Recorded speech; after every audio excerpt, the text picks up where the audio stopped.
Bismillahirrahmanirrahim. Assalamualaikum warahmatullahi wabarakatuh. Alhamdulillahi rabbil alamin. Assalatu wassalamu ala nabiyina Muhammadin sallallahu alaihi wasallam wa ala alihi wa ashabihi ajma'in. Kullama dzakarahu dzakiruna wa ghafala an dzikrihil ghafilun. Amma ba'du. Kepada yang terhormat guru kita semua Al-Muhaddis Maulana yang saya kasihi, kepada Habib Mahdi yang saya cintai, pada guru saya Fadilatul Ustaz Al-Syekh Ustaz Engku Ahmad Fadil, kepada guru kami juga Maulana Ihsan yang dikasihi, kepada Fadilatul Ustaz Hafiz Za'farani selaku moderator yang dikasihi, kepada segenap hadirin wal hadirat hafizakumullah.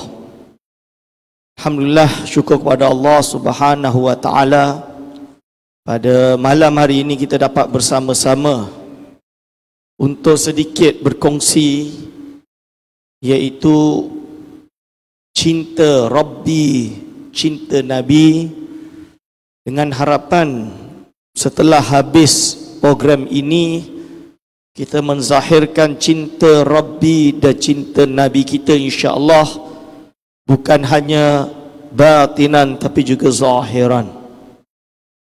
Hadirin wal hadirat hafizakumullah,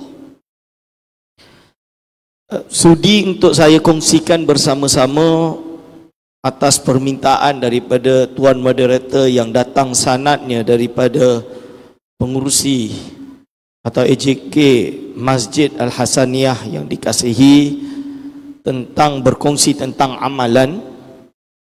Sebelum berkongsi tentang amalan tersebut, saya rasa wajib dan perlu untuk kita bersama maklumi dan ketahui bahawa asas di dalam takwin al-ilmi, iaitu latihan ilmu kepada penuntut-penuntut agama di dunia ini, setelah saya berjaulah dari hujung timur sampailah ke hujung barat, dari Sabang sampai ke Morocco. Kalau orang Indonesia selalu sebut Sabang sampai ke Merauke, saya sebut Sabang sampai ke Maghribi atau Morocco. Semuanya institusi ahli sunnah wal jamaah berpegang pada 3 prinsip utama. Yang pertama adalah al-adab. Adab sebelum kita mendapatkan ilmu atau menzahirkan ilmu. Adab ini dicuahkan atau diajarkan melalui kitab-kitab adab menuntut ilmu, seperti Ta'limul Muta'allim, Ayyuhal Walad karangan Imam Al-Ghazali, dan banyak kitab-kitab lain di alam Melayu dan juga di negara-negara Arab.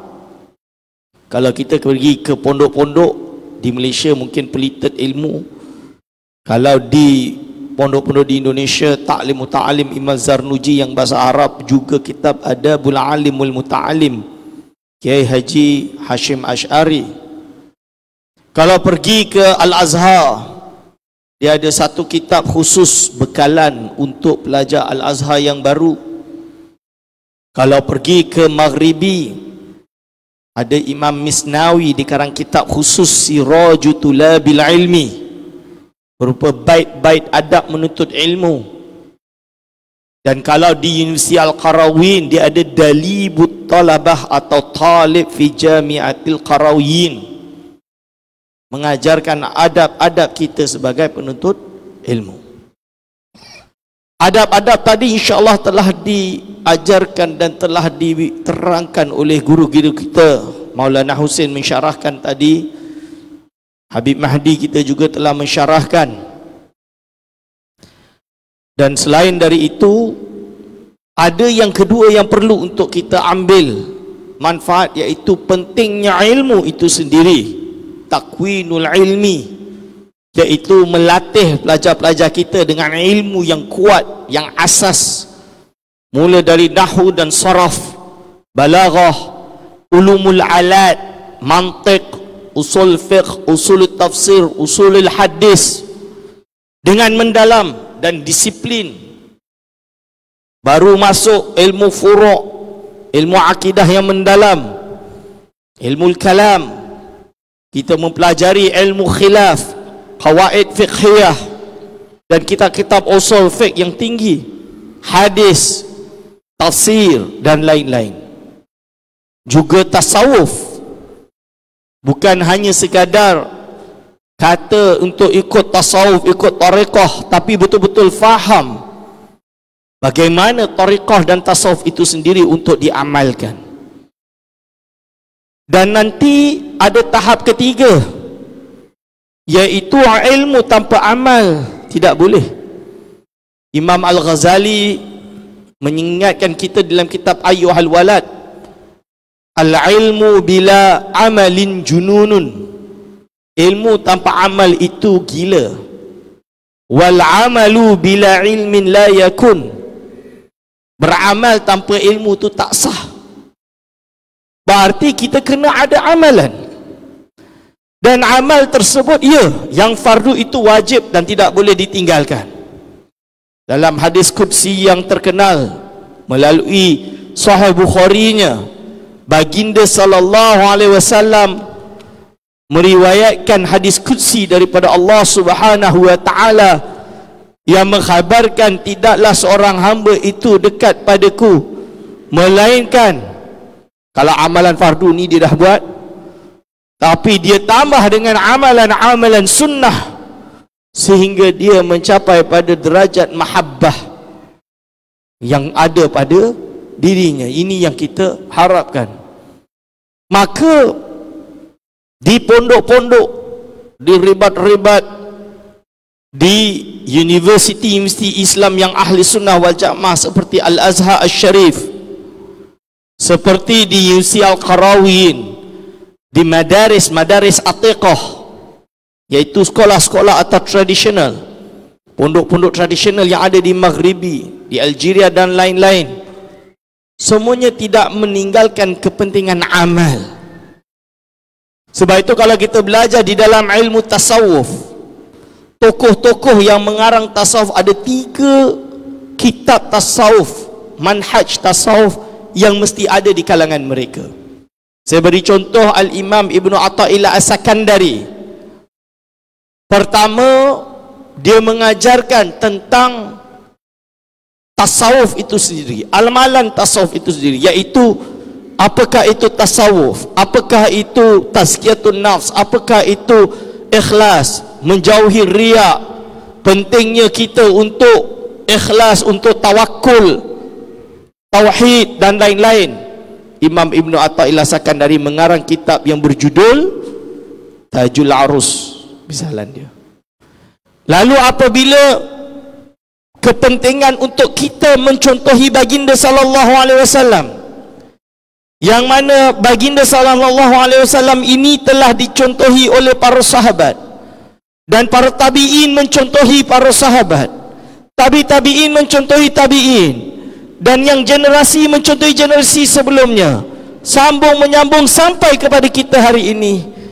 Maka Al-Imam Ibnu Athaillah Sakandari mengarang kitab yang berjudul Lataiful Minan, misalan dia, sebagai manakib kepada Al-Imam Abil Abbas Al-Mursi, dan juga guru kepada Abil Abbas Mursi, iaitu wali kutub yang besar Al-Imam Abil Hasan Asy-Syadzili rahimahumullah ta'ala. Itu sebagai contoh yang mana bila kita baca manakib mereka, kita boleh berusaha untuk mencontohi mereka seperti mana mereka mencontohi guru mereka yang sampai kepada baginda sallallahu alaihi wasallam. Uswatun hasanah. Di dalam kitab itu juga tidak dilupakan amalan-amalan guru mereka yang sampai kepada baginda sallallahu alaihi wasallam. Begitu juga Al-Imam Ibnu Athaillah Sakandari mengarang kitab khusus tentang zikir, tentang amalan, tentang kewajipan untuk beramal, dalil-dalilnya dan apa saja yang diamalkan melalui kitab-kitabnya, seperti tentang az-zikru bismillah, bi asma'illah, berzikir dengan nama-nama Allah dan lain-lain kitab. Dan inilah yang diajarkan di pondok-pondok, di universiti. Maka kalau kita pergi lihat contohnya di pondok, mesti akan ada, iaitu kitab khusus membahas tentang amalan, seperti membahas hizib Bahar, hizib Nasr. Iaitu kalau kami di pondok seminggu sekali minimum mesti membaca yang berjudul iaitu Ratib Al-Haddad, Ratib Al-Atas. Kalau di Maghribi, semua madrasah dia ada wirid-wirid yang mereka lazimkan. Hizbul Ratib termasuk daripadanya. Tapi al-mushkil yang kabir, mushkil yang paling besar berlaku pada hari ini, mereka mengatakan bahawa semua amalan ini tidak ada sandaran daripada Quran dan Sunnah. Nak pilih yang mana? Zikir Nabi atau zikir Tok Guru ni? Memperlekeh Tok Guru. Hadir wal hadir hafizakumullah.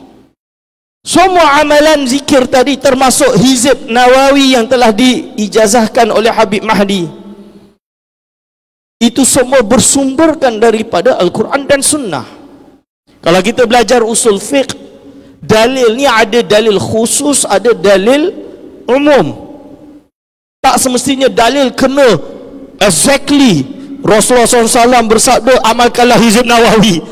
Itu orang jahil yang memaham seperti itu. Saya bagi contoh Imam An-Nawawi rahimahullah ta'ala, bahkan Imam Ash-Shafi'i. Lebih baik kita bagi contoh mujtahid terus. Imam Ash-Shafi'i dia sangat faham. Innallaha malaikatahu yusalluna ala nabi ya ayyuhalladzina amanu sallu alaihi wasallimu taslima. Sallu tu fi'il amar. Fi'il amar ini yufidul wujub, menunjukkan erti wajib. Paling tidak pun dia boleh turun kepada sunnah.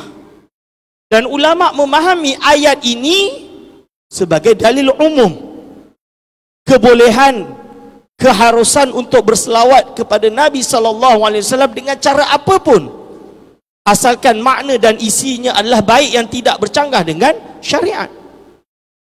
Maka Imam Ash-Shafi'i dalam kitab risalahnya sendiri menyebutkan sallallahu ala Muhammadin kullama dzakarahu dzakiruna wa ghafala an zikrihil ghafilun.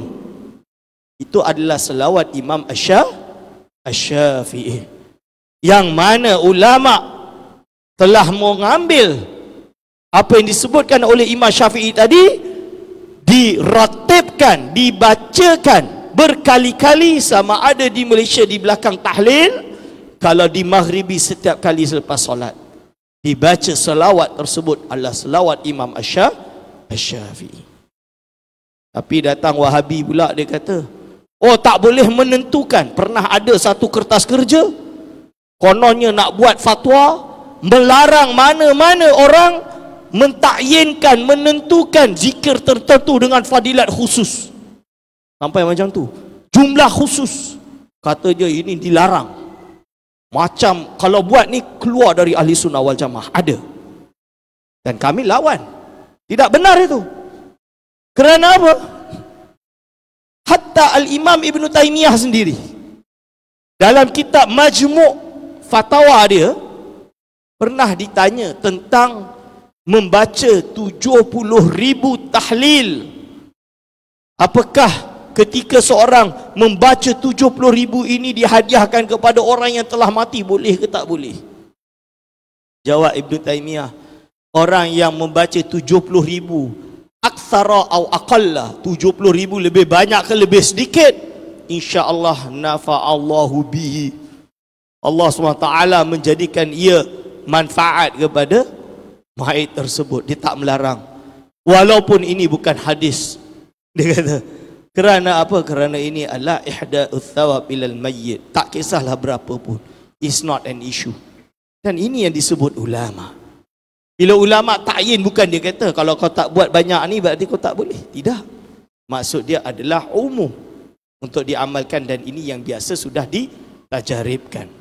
Hadirin wal hadirat hafizakumullah. Oleh sebab itu kita umat Islam tidak boleh tinggal amalan tersebut yang telah diijazahkan tadi untuk kita amalkan, dan tanpa membuang masa, sebab saya dah 15 minit tadi moderator dia angkat bendera 15 minit, tak boleh lebih. Ni dah 15 minit dah. Maka insya-Allah biar tanpa membazir waktu, saya berkongsi bersama-sama hadirin wal hadirat hafizakumullah sebuah salawat yang dipanggil salawat Masyishiyah, yang disusun oleh Maulay Abdul Salam bin Mashish, yang mana isi selawat itu tidak bercanggah dengan Al-Quran dan Sunnah, justru mengikut nafas Al-Quran dan Sunnah. Boleh dirujuk dalam syarah-syarah selawat bin Mashish, ada banyak di Maghribi dan di mana-mana tempat. Dan zikir selawat ini, orang pertama yang mengijazahkan kepada saya adalah Syekh Nuruddin Marbu Al-Banjari, selain daripada ijazah am yang telah diijazahkan kepada saya oleh Kiai Haji Zamroji, guru saya lah, tahun 1999-98 diijazahkan kepada saya secara ijazah ammah melalui Syekh Yasin Al-Fadani. Syekh Nuruddin Marbu Banjari mengijazahkan kepada saya sebagai ijazah khusus Maulay Selawat bin Mashish, dan juga saya mendapatkan ijazah dengan jalur yang lain daripada guru saya, iaitu Al-Muhaddis Al-Alamah Syekh Abdullah At-Talidi rahimahullah ta'ala, yang merupakan termasuk daripada keturunan Maulay Abdul Salam bin Mashish, dan juga guru saya dan musyrif saya iaitu Dr. Muhammad Shantuf, yang merupakan keturunan dan juga keluarga yang menjaga maqam Maulay bin Salam bin Mashish yang ada di Maghribi. InsyaAllah saya ijazahkan kepada antum semua ajastukum jami'an. InsyaAllah. Dan nas dia boleh rujuk dalam buku-buku. Saya iktifakkan sekadar ini. Aqulu qauli hadza astaghfirullah li wa lakum. Wassalamualaikum warahmatullahi wabarakatuh.